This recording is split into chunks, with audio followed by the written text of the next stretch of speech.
Mr. Putter and Tabby Hit the Slope. Written by Cynthia Rylant. Illustrated by Arthur Howard. Chapter 1, Slow. Chapter 2, The Best Fun. Chapter 3, The Slope. Chapter 4, Like a Rocket.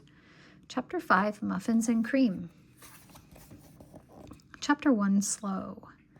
Mr. Putter and his fine cat Tabby liked winter, but thought sometimes things were a little slow.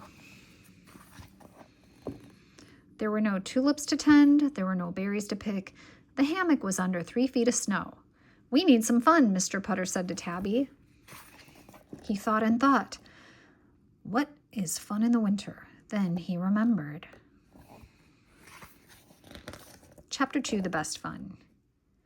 When Mr. Putter was a boy, he had a red sled with silver runners, and that was the best fun of all in the winter. He would go to the top of the highest hill. He would shout, "Cowabunga!" And down that hill he would fly. He was a very good sledder. He gave other people rides. Winter was not slow in those days, Mr. Putter thought. Why should winter be slow in these days? He called Mrs. Teaberry.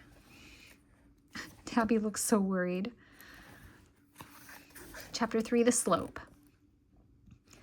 Of course Mrs. Teaberry had sleds. Mrs. Teaberry had everything. She lived next door with her good dog Zeke, and they were always prepared.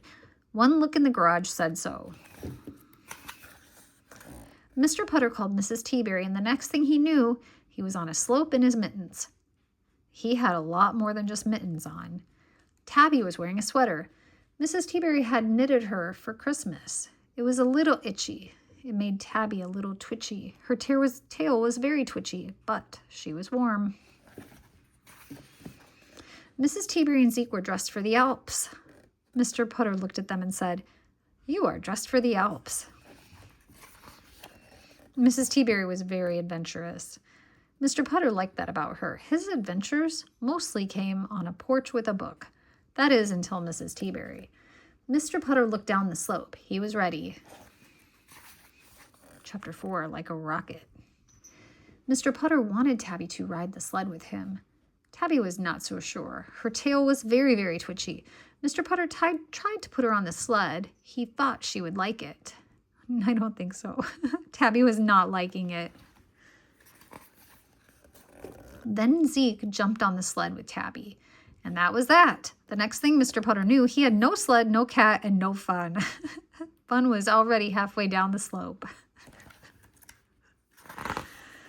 "Hop on," shouted Mrs. Teaberry. Mr. Putter did not want to hop on. He wanted his own sled.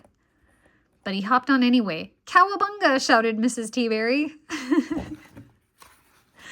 Mr. Putter and Mrs. Teaberry flew down the slope like a rocket. They caught up with the other sled.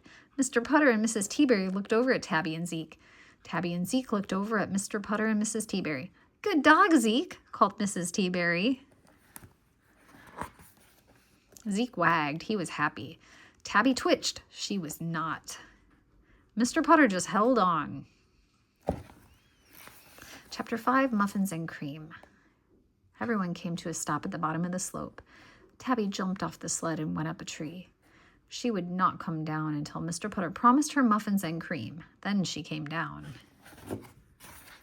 When Mr. Putter and Tabby went home, they took off all their wet clothes. They had a warm bath. They had muffins and cream. A day on the slope had worn them out. So they curled up together in Mr. Putter's chair. They closed their eyes, and no one twitched. The end.